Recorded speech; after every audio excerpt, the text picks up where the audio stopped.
Tanda-tanda kepergian Poppy Mercury muncul setahun lalu. Kisah ini akan diceritakan oleh ayahanda Poppy Mercury, dan berikut cerita dari beliau selengkapnya.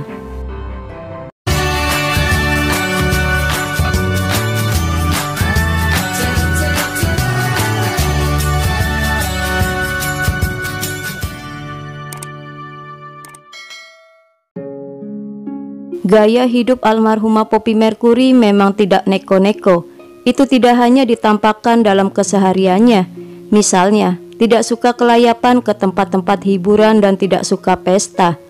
Poppy digambarkan baik keluarga maupun teman dekatnya merupakan sosok yang bersahaja dan sangatlah sederhana. Sikap kesederhanaan itu bisa terlihat bagaimana keadaan kamar pribadinya.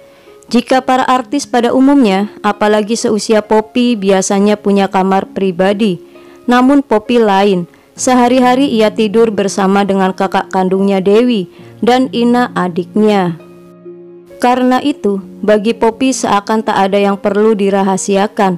Bahkan di kamarnya itu, ia biasa bercanda dan bertukar pikiran dengan saudara-saudaranya. Mereka tidur seranjang, yang terpisah hanya lemarinya saja. Cerita ayahanda Poppy Mercury, Haji Kemal Johana. Malahan selama hidupnya, almarhumah juga tak segan-segan tidur di kamar kedua orang tuanya. Entahlah, Poppy memang tidak pernah punya keinginan punya kamar sendiri.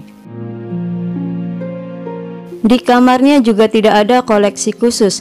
Kalaupun ada, hanya foto-foto almarhumah berukuran besar yang dibingkai tampak manis. Foto-foto itu selain dipasang di kamarnya tadi, juga dipampang di dinding ruang tamu dan ruang keluarga. Di mata Bapak Kemal, putrinya itu boleh dibilang tak pernah mengecewakan orang tua maupun keluarga.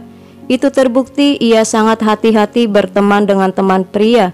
Sampai-sampai hingga meninggal dunia, tidak diketahui siapa pacar Poppy.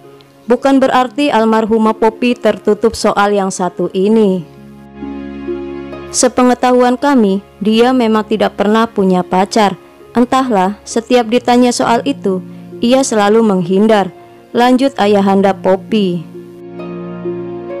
Soal penyakit Poppy sampai keburu kronis, ayah Poppy menduga karena kealpaan Poppy sendiri dalam menjaga kesehatannya.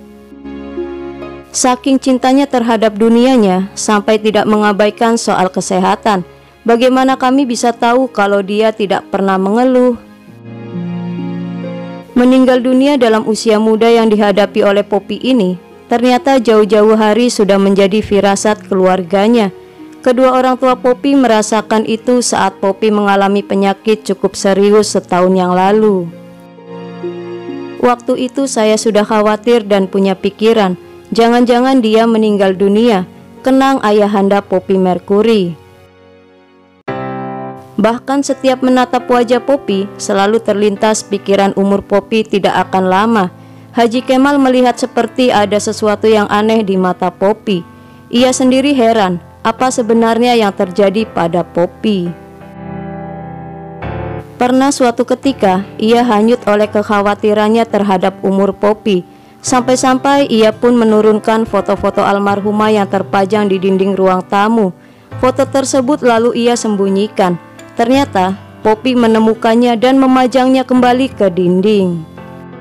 Waktu itu seisi rumahnya mempermasalahkan kenapa ia suka menurunkan foto-foto Poppy dan apa maksudnya.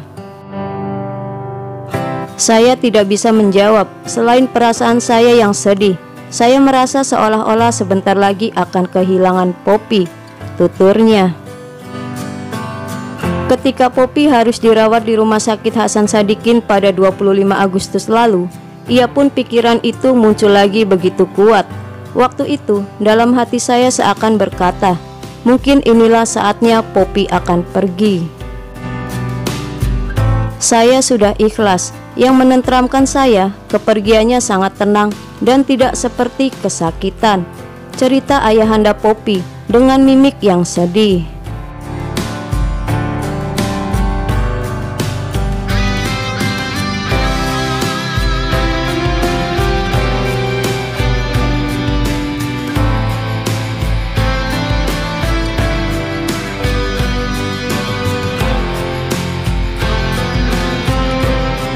Al-Fatihah untuk idola kita almarhumah Poppy Mercury. Semoga cerita dari kisah ini menambah informasi dan selalu bermanfaat. Lebih banyak tahu lebih banyak. Terima kasih dan sampai jumpa kembali.